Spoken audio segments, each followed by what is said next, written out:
ഞാനിങ്ങനെ ആകെ കൺഫ്യൂഷനോട് കൂടെ നോക്കി നിൽക്കുന്നത് വേറൊന്നുമല്ല കേട്ടോ. നമ്മൾക്കിപ്പോൾ കഴിക്കാനുള്ള മരുന്നുകളെ ആകെ നമ്മളെ കൺഫ്യൂഷനാക്കുന്ന ഒരു മരുന്നാണ്. ഡോസ് ഇങ്ങനെ കുറച്ച് കുറച്ച് കൊണ്ടുവരികയാണ്. 3 ദിവസം കാലത്തും വൈകിട്ടും, പിന്നെ 3 ദിവസം രാവിലെ മാത്രം, പിന്നെ ഒന്നിടവിട്ട ദിവസങ്ങളിൽ, പിന്നെ 3 ഇടവിട്ട ദിവസങ്ങളിൽ, അങ്ങനെയൊക്കെ. അപ്പോൾ അത് നമുക്ക് കറക്റ്റ് കഴിക്കണം എന്നുണ്ടെങ്കിൽ എഴുതി വെക്കണം, അല്ലാതെ നമുക്ക് നടക്കില്ല. അപ്പോൾ ഞാനതിങ്ങനെ അതിൻ്റെ കവറിൽ തന്നെ എഴുതിയൊക്കെ വെച്ചിട്ടൊക്കെയാണ് കേട്ടോ കഴിക്കുന്നത്.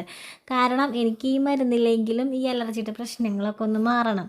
അപ്പോൾ രാവിലെ തന്നെ അതൊക്കെ നോക്കിയൊക്കെ എഴുതിയൊക്കെ വെക്കായിരുന്നു. ഇനിയിപ്പോൾ 1 മാസം കണ്ടിന്യൂസ് ഇതൊക്കെ കഴിക്കണം കേട്ടോ. രാവിലെ തന്നെ ബ്രേക്ക്ഫാസ്റ്റിൻ്റെ പണികളൊക്കെ കഴിഞ്ഞ് പിള്ളേർക്ക് ഭക്ഷണമൊക്കെ കൊടുത്ത് ഞാനും ഭക്ഷണമൊക്കെ കഴിച്ചിട്ടാണ് ഈ മരുന്നിൻ്റെ അടുത്തേക്കൊക്കെ വന്നത്. അപ്പോൾ കല്യാണിയുള്ള ദിവസം കണ്ണന് ഇഷ്ടമാണ് കേട്ടോ. അവളിങ്ങനെ ക്രോം ബുക്കൊക്കെ പിടിച്ചിട്ട് വീഡിയോസൊക്കെ കാണിച്ചൊക്കെ കൊടുക്കുക. അവർ രണ്ടാളും കൂടെ ആ ഒരു കട്ടിലൊക്കെ കിടക്കുക. അവർ രണ്ടാളും കൂടെ അതിൽ കിടക്കുന്ന കാണുമ്പോൾ എനിക്ക് പേടിയാണ്. കല്യാണിക്ക് ഇത്തിരി വെള്ളിത്തരം കൂടുതലാണേ.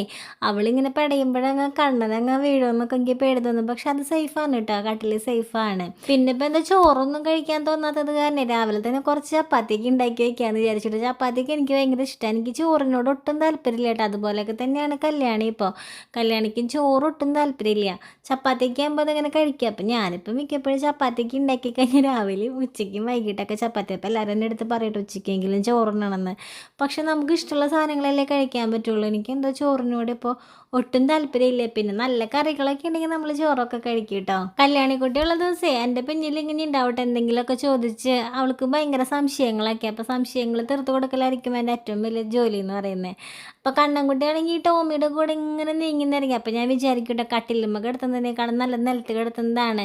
ഈ ടോക്കിംഗ് ടോമിനെ വെച്ച് കൊടുത്തു കഴിഞ്ഞാൽ അവനിങ്ങനെ നീങ്ങിന്നിറങ്ങിയൊക്കെ കളിക്കുന്നൊക്കെ വിചാരിക്കും. പക്ഷെ നമ്മളൊരാളുടെ അടുത്ത് ഇങ്ങനെ ഇരിക്കുന്നുണ്ട്. താഴെ കിടത്തുമ്പോഴാണെങ്കിലും അവൻ അങ്ങോട്ടും ഇങ്ങോട്ടൊക്കെ പോകുമ്പോൾ അവൻ്റെ ബോഡിയൊക്കെ എന്തെങ്കിലും പെയിനൊക്കെ തോന്നുന്നു നമുക്കറിയില്ലല്ലോ. അപ്പോൾ അവനും അതായിട്ട് ചപ്പാത്തി ഭയങ്കര ഇഷ്ടമാണ്. അപ്പം ഞാൻ അവന് ചപ്പാത്തി ചായയിലൊക്കെ കുതിർത്തി കൊടുക്കായിരുന്നു കേട്ടോ. എൻ്റെ കുളിയൊക്കെ കഴിഞ്ഞിട്ടുണ്ടായിരുന്നു അപ്പോഴേക്കും.